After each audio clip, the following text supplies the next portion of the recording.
تقریباً ہم نے کچھ 17 ڈنکی لگائیں، 12 بندے جو ہے نا ایک بوٹ میں انہوں نے رکھے. یہ ایک جگہ پہ کشتی کھڑی کرنے لگے ہیں تو آپ نے نا بولنا نہیں ہے، جو شور کرے گا اس کو سمندر میں پھینک دیں. مڈ ہی مڈ تھی، جو بندہ اس میں گیا نا وہ باہر نہیں نکل سکا. کیڑے مکوڑے ہٹا کے وہاں سے ہم نے پانی پیا. فائرنگ کی آوازیں آتی تھیں، چھپ جاؤ. کھانا کوئی بندہ ہمیں اپنے سے نہیں دیتا تھا. فائرنگ کی، ایک گاڑی کا ٹائر برسٹ ہو کیا، ڈرائیور بھاگ گیا. 5 بندے ہم گاڑی کی ڈگی میں تھے. وہاں پہ لڑکے تھے جنہوں کے 4 5 دن پیسے نہیں گئے تو مار پڑ رہی ہے ان کو. ٹھنڈ سے برا حال تھا. بڑے لڑکے جو ہے نا وہاں پہ گر پڑے تھے. وہ آئے، انہوں نے آ کے تو ٹھڈے مارے. پھر ہمیں کتے بھی ان کے پاس تھے. وہ کتے اتنے بڑے تھے کہ جس طرح ببر شیر ہوتے ہیں. 18ویں دفعہ ہم لوگ پھر گئے ہیں. پہلے میرا بیٹا گیا ہے، وہ جو ابھی تک نہیں پتا کام میں نے وہ وہاں پہ کیا کرنا تھا. میں تو بیٹے کو ہی ڈھونڈ رہا تھا. پاکستان میں سوکھی کار ہے، روکھی کار ہے. یورپ کے جو ہے نا وہ خواب چھوڑ دیں. آپ نے سنا ہوگا کہ پاکستان سے بہت سارے لوگ جو ہیں وہ ڈنکی لگا کر بیرون ملک جاتے ہیں، یورپ جاتے ہیں تاکہ ان کا مستقبل روشن ہو سکے،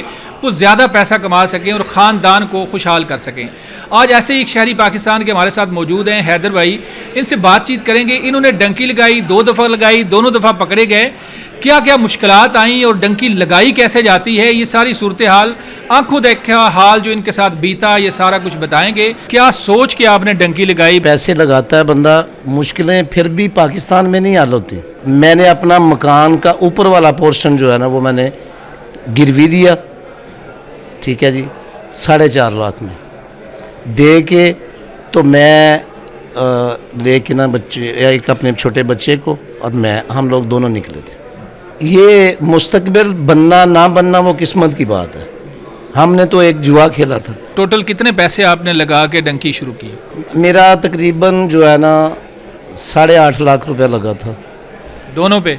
اور دوسرا تو مطلب بچا تھا نا، تو وہ اس لیے اس کے وہاں پہ جا کے میں نے ترکی میں کام کیا. یہ نہیں ہے کہ میں وہ 8.5 لاکھ میں گریس چلا گیا. نہیں 8.5 لاکھ میں گریس نہیں گیا. اچھا، 8.5 لاکھ میں کہاں تک گیا؟ میں 8.5 لگا کے ترکی پہنچ گیا، دونوں باپ بیٹا. تو ہم لاہور سے نکلے تھے کراچی، تو تقریباً 22-23 گھنٹے کا یہ سفر تھا. کراچی گئے تو پھر انہوں نے ہمیں نا ایک ہوٹل میں بٹھا دیا. جب کراچی سے وہ ہمیں انہوں نے لوکل بس پہ بٹھایا اور تقریباً کوئی گوادر والی سائڈ کو جانا تھا. تقریباً کوئی 2 گھنٹے کا سفر کیا ہے تو بس سے انہوں نے کہا آپ نیچے اتر آؤ. بس چلی گئی، اس میں دوسرے پیسنجر بیٹھے ہوئے تھے. کتنے لوگ آپ نیچے اترے بس سے؟ وہاں پہ تقریباً 18 لوگ تھے. 18 لوگوں کا ڈنکی کا سفر وہاں سے باقاعدہ شروع ہو گیا. تو وہ وہاں پہ روڈ کے نیچے اس نے ہمیں پہلے سے بولا تھا کہ جہاں آپ کو اتارے گا وہ ہوگا پل. تو وہ پل کے نیچے آپ نے بیٹھ جانا ہے. ہم لوگ بیٹھ گئے. نہ کوئی بندہ، نہ بندے کی ذات، نہ لائٹ، نہ شور، نہ کوئی، بس وہ اس کی سمندر کی لہروں کی سانساں آ رہی تھی. ان کا کوئی بندہ ابھی تک نہیں آیا. تقریباً کوئی 2 بجے کے قریب، 2-2:30 بجے کے قریب نا وہاں پہ ایک بندہ آیا. اس نے آواز دی نکلو باہر. ہم باہر نکلے تو ڈالا تھا اس کے پاس، چھوٹا سنگل 18 لوگ. ہم لوگ اسی ڈالے میں بیٹھ کے تو تقریباً 2 کلومیٹر آگے گئے تو اس نے وہاں پہ اتار دیا. اچھا، وہ جہاں پہ اتارا وہ کیسی جگہ تھی؟ وہی اجاڑ، ریت، پتھر، جھاڑیاں، کانٹے. وہاں پہ اتار کے تو وہ چلا گیا. پھر ایک تھوڑی دیر کے بعد ایک لڑکا آ گیا. انہوں نے کہا جی میرے پیچھے آ جاؤ. ہمیں پہاڑی میں لے گئے، چلنا شروع ہو گیا. ایک رات، وہ رات بھی چلتے رہے. پوری رات آپ چلے؟ مطلب وہ رات چلتے رہے نا، 3 بجے کے بعد ہم چلتے رہے صبح تک. اور وہاں پہ چلتے چلتے پانی بھی نہیں تھا. ایسے لگتا کہ 10 سال سے بارش نہیں پڑی یہاں پہ. اس طرح کا سین تھا. اور یقین کریں کہ وہ میرے جو شوز میں پہن کے گیا تھا نا لاہور سے، وہ بالکل ٹوٹ گئے تھے. پانی نہیں تھا. اس کو ہم نے کہا کہ یار ہمیں پانی تو پلاؤ، ہم سے تو چلا نہیں جا رہا. تو اس نے ہمیں کہا کہ یہ ندی ہے نا، اس میں سے گڑھے کھودے ہوئے ہیں، تو وہاں پہ آپ پانی دیکھو، پانی مل جائے گا. میں نے کہا ویسے پانی نہیں ملے گا. کہتا ہے ویسے نہیں ملے گا. یہاں پہ کہاں آ گیا پانی؟ آپ لاہور میں پھر رہے ہو. وہ گڑھے تھے بنے ہوئے. ہم نے لیٹ کے وہاں سے اوپر سے مچھر ہٹانا، کیڑے مکوڑے ہٹا کے وہاں سے ہم نے پانی پیا. وہ گڑھوں سے گندا پانی آپ نے پیا؟ مطلب وہ زمین سے نکلا ہوا ہے نا, کوئی درخت نہیں ہے, کوئی جھاڑی نہیں ہے. انہوں نے کہا کہ بھئی یہاں پہ بیٹھو, شام کو ہم نکالیں گے. تو میں نے ان سے کہا, اور بھی لڑکوں نے کہا بھئی یہ کھانے وانا کیا سین ہے. اس نے کہا بتائیں گے بعد میں, کوئی اور دوسرے آئیں گے بندے, وہ بتائیں گے آپ. بیٹھ گئے جی ہم. شام کو وہ تقریباً 3-4 بجے آیا تھا. اس نے کہا جس نے کھانا پیسے دو. ہم نے پھر وہ کھانا منگوایا پیسے دے کے اس کو. وہ تقریباً 5 بجے آیا. ہم نے کھانا شام کا کراچی سے کھایا ہوا تھا. 24 گھنٹے ہو گئے بھوکے ہی تھے, پانی نہیں تھا. پانی کے لیے پیسے دیے, وہ سارا کچھ کیا. برا حال تھا وہاں پہ, گرمی فل تھی اور سوکھے پہاڑ. اگلے دن صبح بندہ آیا, اس نے کہا کہ جس نے کھانا کھانا ہے وہ پیسے دے دو. ہم نے ان کو تڑیاں لگائیں کہ بھائی ہم لوگ نکل جائیں گے, نہیں جانا ہم نے, اتنی ضرورت ہے. آپ تو چلو چلنا تو ہم چل رہے ہیں, لیکن بھوکے تو نہ مارو نا یار. ہم بھائی کھائیں گے تو چلیں گے نا.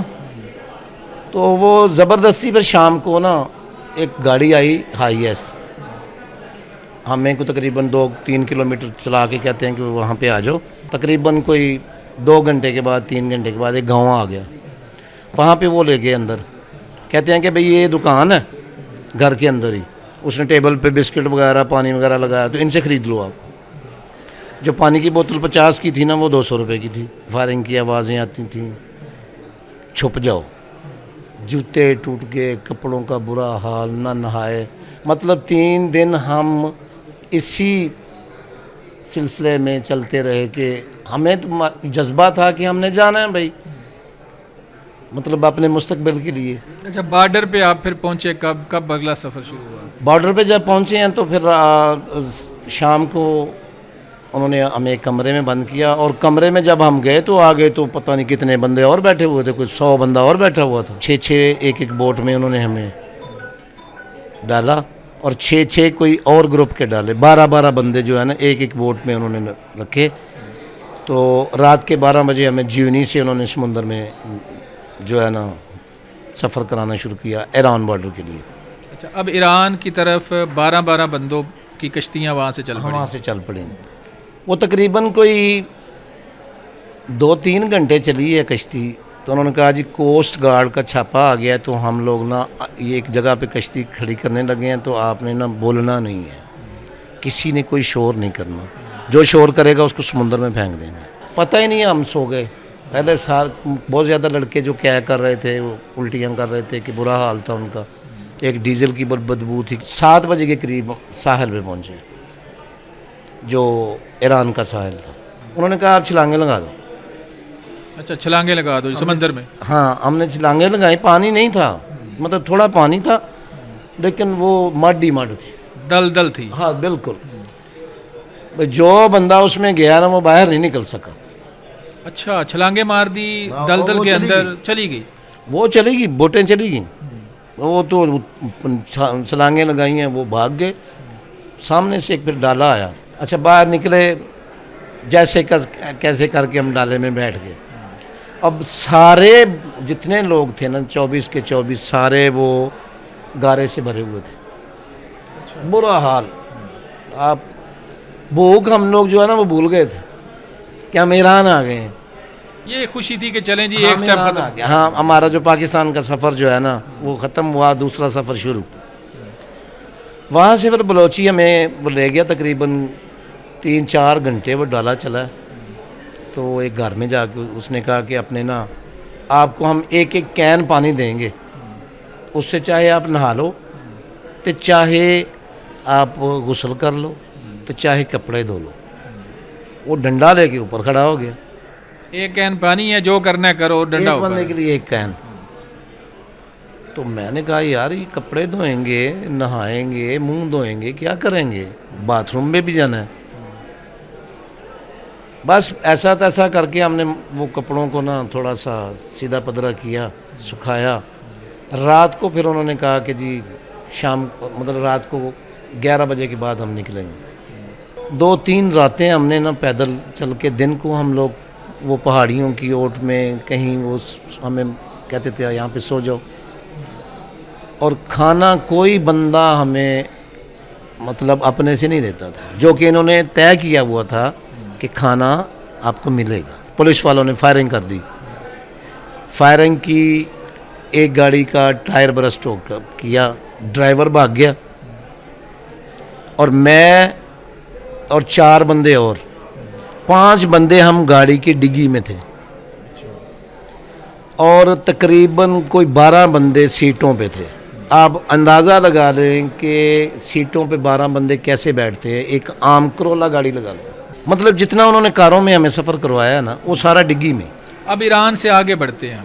ایران پہ تو پکڑے گیا میں، شراز سے پھر وہ ہمیں انہوں نے پاکستان ڈپورٹ کروایا، پھر میں گیا ویزا لے کے تہران پہنچ گیا، وہاں پہ پھر وہ اسی گیم میں چلا گیا۔ انہوں نے کہا جی سردی بہت ہے، برف باری ہوئی ہے، تو آپ نا اپنا پورا بندوبست کر کے نکلیے گا۔ انہوں نے ہمیں ساری رات بٹھائے رکھا، برف جہاں پہ ہوئی ہے۔ ہاں ساری رات ہم باہر بیٹھے رہے۔ ایک نالا تھا، اس میں کوئی مطلب جو زیادہ بڑے کہہ لیں کہ چھلانگیں لگانے والے ہیں، کوئی جو 15-20 فٹ کی چھلانگ لگا سکتا ہے وہ چھلانگیں لگا کے گئے۔ ہم لوگ پھر وہ ایک انہوں نے ٹیوب دی تھی، پتہ نہیں ٹائر کی ٹیوب جو ٹریکٹر کی تھی کس کی تھی، ایک ایک کر کے ہم لوگ اس پہ نا سائڈ پہ گئے، رسی باندھ کے دوسری سائڈ پہ چلے گئے۔ آگے بارڈر لائن تھی، وہ جس طرح ہمارے دفاع کے بڑے بڑے بند بنے ہوئے ہیں، اس پہ ایک بندہ کھڑا تھا، وہ دیکھ کے تو ہمیں کہتا ہے آپ آ جاؤ۔ اور وہاں پہ یہ نڑ جو ہے نا، نڑ اتنا جنگل تھا نڑ کا کہ وہاں پہ گزرنا کیا ہے، یہ سارے منہ یہ ہاتھ سب وہ چھل گئے، اچھا آپ کا تقریباً زخمی ہو گیا نا؟ بڑے زخمی ہوئے۔ وہاں پہ ہم جب وہ بند پہ پہنچے ہیں تو انہوں نے کہا سپیڈ سے آپ بند کراس کرو۔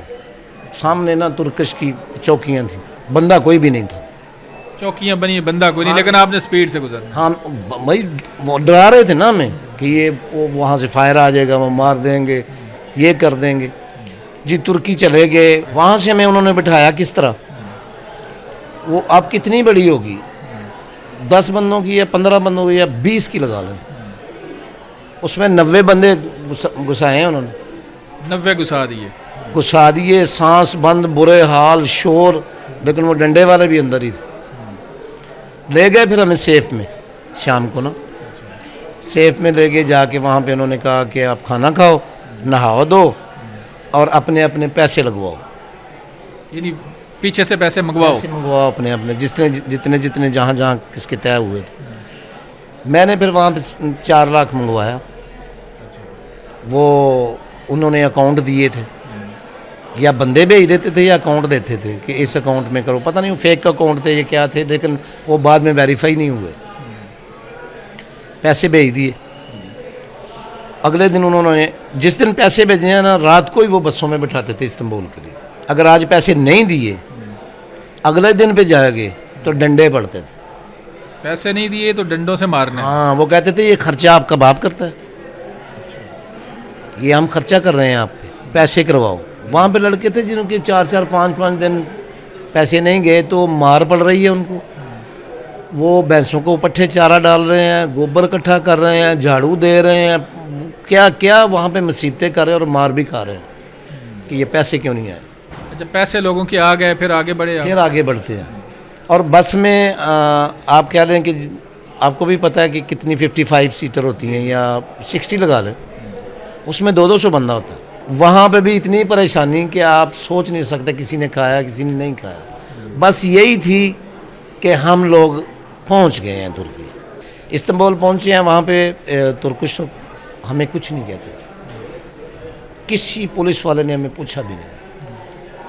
وہاں پہ اسی ایجنٹ نے کہا تھا کہ بھائی بندہ آئے گا وہ آپ کو لے جائے گا سیف میں، تو آپ کو وہ کام پہ بھی لگوائے گا، لیکن وہ سب جھوٹ بولتے ہیں، کوئی نہیں کام پہ لگواتا۔ اس نے جا کے نا غازی عثمان پاشا میں چھوڑ دی، بھائی ڈھونڈو۔ بات کی ایک ایجنٹ سے کہ اس نے کہا کہ میں آپ کو نہر کار کراس کراؤں گا، 1000 لیرہ آپ مجھے دے دیں۔ میں نے اس کو 2000 لیرہ دیا، وہ جو میں نے مہینہ لگا کے کمائے تھے۔ وہ جی ترکی سے تقریباً ہم نے کچھ 17 ڈنکی لگائیں، 17 دفعہ ہم گریس پہ گئے، گریس بارڈر پہ گئے ہیں، گریس میں انٹر بھی ہوئے ہیں، وہاں پہ گریس کو جو آرمی انہوں نے پکڑ لیا. وہاں پہ رات کو انہوں نے پکڑا اور ساری رات وہ بارش اور برف باری ہو رہی تھی, برا حال تھا. ہم لوگ گارے میں لت پت تھے اور ٹھنڈ سے برا حال تھا. بڑے لڑکے جو ہے نا وہاں پہ گر پڑے تھے, بے ہوش ہو گئے تھے. مطلب چند لوگ تھے جو بالکل ہوش میں تھے. ہر طرف سے نا 3-4 ادھر سے آئے ہیں, ادھر سے آئے ہیں. ان کی وہ لائٹیں تھیں گنوں کے آگے, اور وہ آئے ہیں, انہوں نے آ کے تو ٹھڈے مارے. پھر ہمیں ٹھڈے مکے جو مطلب وہ ان کا وہ چلتا تھا وہ انہوں نے کیا. کتے بھی ان کے پاس تھے. تو پھر انہوں نے رات ہمیں رکھا چوکی میں. وہ ان کا قانون تھا کہ 24 گھنٹے کے اندر اندر یہ اگر رپورٹ نہ کریں تو وہ ان کو رکھنا پڑتا تھا. لیکن 23 گھنٹے میں ہمیں انہوں نے پھر ترکی پھینک دی. جب ہم باہر نکلے ہیں تو آگے ہمیں ایک لائٹ نظر آئی. پتہ تو نہیں تھا کہاں پہ پھینکا ہمیں. جہاں سے انٹری ہوئی ہے وہاں پہ تو ہمیں نہیں معلوم ہی نہیں ہے, نہ شہروں کے نام کا پتہ تھا. جب ہم گئے ہیں تو آگے لائٹ دیکھی ہے کہ چلو یار کوئی ڈیرا ہوگا, اس پہ دیکھتے ہیں. تو تقریباً 200 بندہ تھا جو انہوں نے ہمیں سارے کشتیوں کے ذریعے ترکی میں پھینکا. تو آگے جب ہم چلتے جا رہے تھے ٹولیوں کی صورت میں تو 3-4 کتے آئے. وہ کتے اتنے بڑے تھے کہ جس طرح ببر شیر ہوتے ہیں, بڑے بڑے کتے تھے. بس انہوں نے ہمیں جانے نہیں دیا, چاروں طرف سے گھیر کے. پھر بابا جی آپ کو کیا بتاؤں, ساری رات انہوں نے ہمیں مطلب سردی فل ساری رات ننگے آسمان میں کھڑا کیا, سزا دی. اچھا 17 دفعہ آپ نے کوشش کی, وہاں سے 17 دفعہ پکڑے گئے. 18ویں دفعہ ہم لوگ پھر گئے ہیں. پہلے میرا بیٹا گیا ہے, وہ جو ابھی تک نہیں پتا. بیٹا آپ کا ابھی تک نہیں ملا؟ ابھی تک نہیں ملا. کوئی رابطہ نہیں ہے؟ کوئی رابطہ ہے ہی نہیں, ٹیلی فون نہیں ہے, نمبر ہی نہیں ہے. ہے زندہ, رابطہ نہیں تو کیسے آپ کہہ سکتے ہیں؟ کیونکہ میں اس لیے کہتا ہوں کیونکہ میں نے اپنے طور پہ بڑے استخارے کروائے ہیں, پوچھا ہے, لڑکوں سے بھی پوچھا ہے. دل کہتا ہے نہیں, دل کی بھی ہے, اور ایک بندے نے مجھے بتایا بھی تھا کہ آپ کا بیٹا میں نے دیکھا. پھر میری امید جو ہے نا وہ پہلے تو ہم بڑا, لیکن ڈائریکٹلی آپ کے بیٹے سے آپ کا رابطہ نہیں؟ میں گریس میں بھی گیا ہوں تو میرے ساتھ مجھے نہیں پتا کہاں پہ تھا, لیکن یہ پتا کہ وہ آ گیا ہے. نہ بیٹے کی جدائی کو کتنے سال ہو گئے آپ سے؟ یہاں سے کام میں نے وہ وہاں پہ کیا کرنا تھا, میں تو بیٹے کو ہی ڈھونڈ رہا تھا. 7 سال سے بیٹے سے ڈائریکٹ کوئی آپ کا رابطہ؟ کوئی رابطہ نہیں. اس طرح ڈنکی لگا کے رزق کی تلاش میں, اپنے مستقبل کی تلاش میں نہ جائیں. پاکستان میں سوکھی کار ہے, روکھی کار ہے, لیکن یورپ کے جو ہے نا وہ خواب چھوڑ دیں. اس طرح کی اور بھی سٹوریز ہم آپ کی خدمت میں لائیں گے, جو لوگ ڈنکی لگا کے باہر جانے کی کوشش کرتے ہیں, غیر قانونی طریقے سے ایجنٹوں کے جھانسے میں آ جاتے ہیں, جو بہت زیادہ آپ کا پیسہ بھی کھا جاتے ہیں, لیکن جس پیسے کو کمانے کے لیے آپ بیرون ملک جاتے ہیں اس غیر قانونی راستے سے, وہ اس میں بھی آپ کامیاب نہیں ہوتے. اپنے میزبان مناظر علی کو اجازت دیں, دوبارہ ملیں گے. اللہ حافظ.